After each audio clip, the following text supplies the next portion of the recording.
Hi, this is hopefully going to be a very short video on how to use XR's design tool.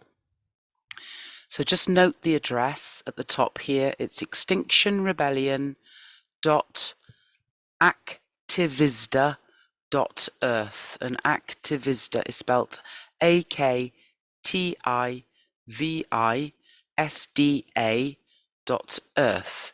It's a great tool designed by a French rebel, I think, accessible to everybody that wants to create XR's designs. So once you are on the website, you have a number of different options. It is a great tool. It has got a lot, which I'm not all going to cover in this session, otherwise we'd be here for an hour. But you can see when you come onto the home page, you've got an option of all the templates, XR symbols, background images, colors, XR colors, and being able to change all of those colors as well. XR fonts, a QR code generator, our own QR code generator. That's amazing. You can change the language. Obviously, I've selected English, and that's a little bit of information about what version it is. So from here, what I tend to do is I choose the shape and size that I want. Do not worry about anything that's on here. All the colors, doesn't matter what the pattern is, the text, the images, you can change all of that. So I'm going to start with something plain with just a bit of text on it, just to show you when we start off what that looks like. So it brings up the pre-formed template, if you like. And as I said, you can change any of this. So for example, you can change the size. So these tabs here, document, text, image, this is how you do each part of the design. So the document, if you like, is the background and shows you exactly what's on that background, the text and any images. So here on the left, you can change the sizes by just clicking on these up and down or swap them around, but you do have predefined formats. So when you come in here, you've got the option of choosing one with the size dimensions on it, and also telling you what it could be used for. So that's the Facebook page cover, for example. This one here, this profile pic, is for your own profile picture. But one of the things you need to bear in mind is if you're creating an event on Facebook and you have a list of events on your Facebook, like for example the Talks and Trainings Facebook page has, when you look at upcoming events, this is the difference between one that hasn't been designed effectively and one that has, is if you want the information to show in that little tiny square, you've got to remember to put your information into the middle and make it quite small, so that when you look at the events as a list like this, you can quickly see what it is and it doesn't look like it's missing information. So we'll stick with the one that we've got at the moment. So that's going to, just to show you again, going to predefined formats to bring up the ones that are already predefined in terms of size. But like again, you can change all of that by typing in the size that you want, or the plus and minus signs. So that's that section. Then you have the colors that you're using. So if you want to look at open the gallery, here are some more different, there's some more backgrounds here that you can use, some plain ones. I think they've got dots on actually, but I'll show you something clever. So for example, if I chose that one, and then I thought, oh, actually, I don't want those images on there. I just want a plain blue background. You can come down here to the color palette and you can choose. So if I chose that as the color palette, that makes those then change the same blue. And then if I choose the black option, which is showing the outlines, change the same color, it's all blue. So it's just made it disappear. You can choose a random palette. So you can look at the palettes, see a predefined list of different palettes, all with their hex numbers on, these hashtags with the numbers telling you what color they are. You can shuffle the colors. So say I chose this palette and then I shuffled, it would just mix them around just quite quickly. Nice little feature. And then choose randomly. So see if something comes up that I quite like just by choosing randomly. And if I wanted to just have the background and none of this writing, so that I could use a different program like PowerPoint or Draw, and I wanted to put my own text on within that program, I could just download that image directly from here with that download option. Now we have this feature as well where we can upload ourselves. So you don't need to email your designs to Activista to get them uploaded. We can use the upload option that takes you to your computer where you can find what you want to upload to it and then use that. Now, I don't think if you upload to it, it will save that permanently as an option to use later. I think you still need to email your designs to Activista to get them uploaded so other people can use them. So if you wanted to get your design onto Activista so that you can use it again in the future or other people can use it, if you go to Image, New Image, and then go to Open the Gallery, it tells you here, if you want to add your image to this list or a background, you can send it in high definition HD in an SVG file format, ideally. The SVG is the one where you just have the image and there's no background. It's no like white background or anything sort of hiding it, so it's just an image. Then you can email it to extinctionrebellion@activista.earth. So that's handy. Whilst we're on this page, here are all of the images. This is all of them, but then you can search and find different images from here. So if I wanted to use the skull, I'd select it. There's the skull. So that's how you change the image. Anyway, I'll go back to document. So there we go. There, that's that page. Then under texts, these are the pre-texts that are already on this page that somebody has asked Activista to upload. And you can just select the text. There it is selected. From here I can drag it around the page. I can use the handles to resize it, although it does go a bit mad when I do it that way. I find the best way to resize text is by using these bars on the left. So you can grab the little white square and then drag it and it'll make it bigger or smaller.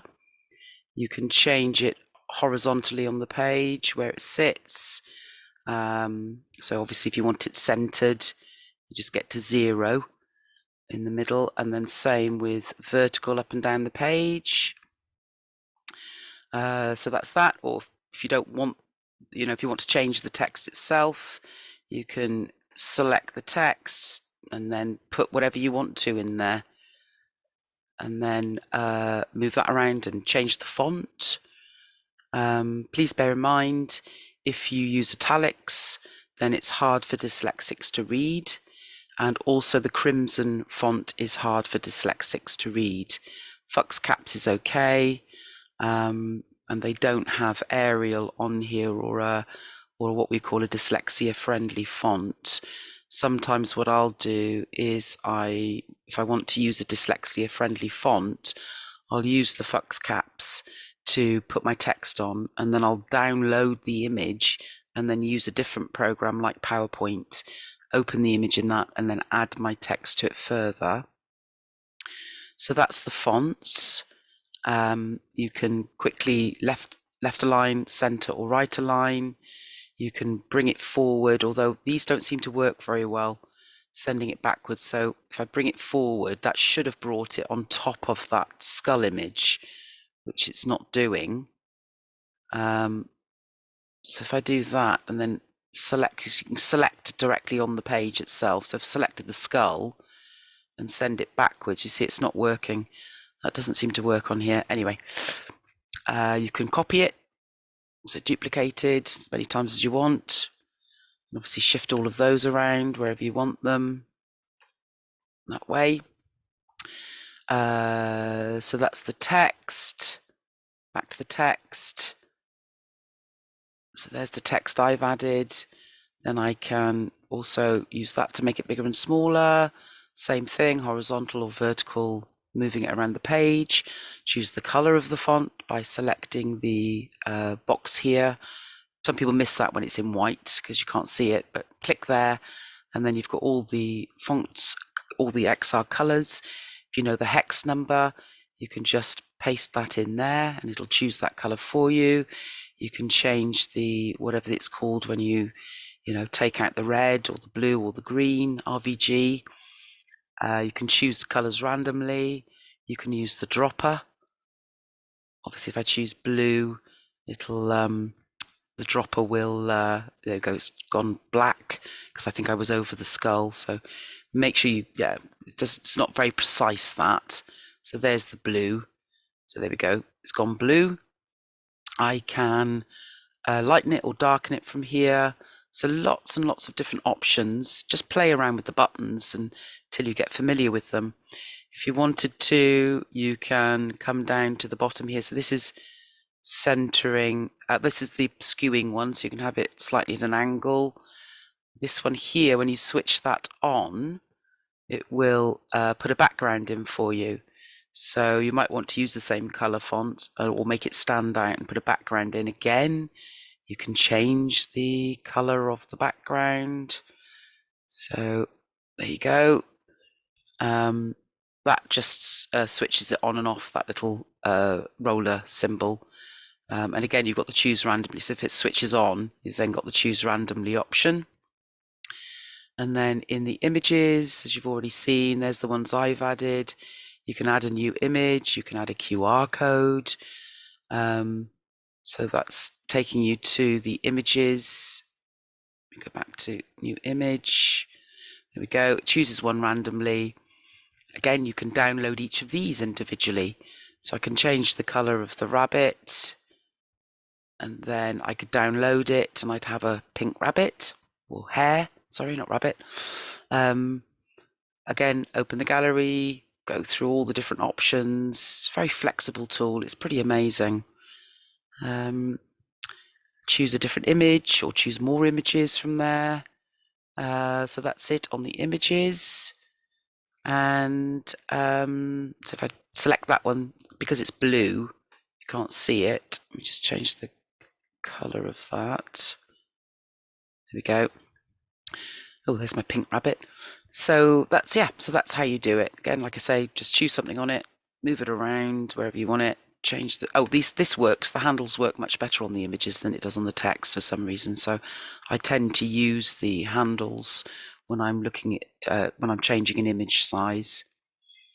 Again, there you go. Select the text, immediately opens it up for you to change the size, color, whatever the text is. Once you've got the design the way you want it, you've got some options up here, top right, saving. So you can save it as a PNG. So that's a slightly different file format. I tend to save things as JPEGs, I think, because it's a smaller file size, I think. Don't quote me on that. You can have it as a PDF, or you can just save your work and come back to it later. If you haven't finished designing, you can share. I think actually that downloads it. Yeah. So when you click save, that downloads it to your computer. And you can see down here where it's downloaded, bottom left, it's saved it as what's called a JSON file. That's because this is what this uses, JSON.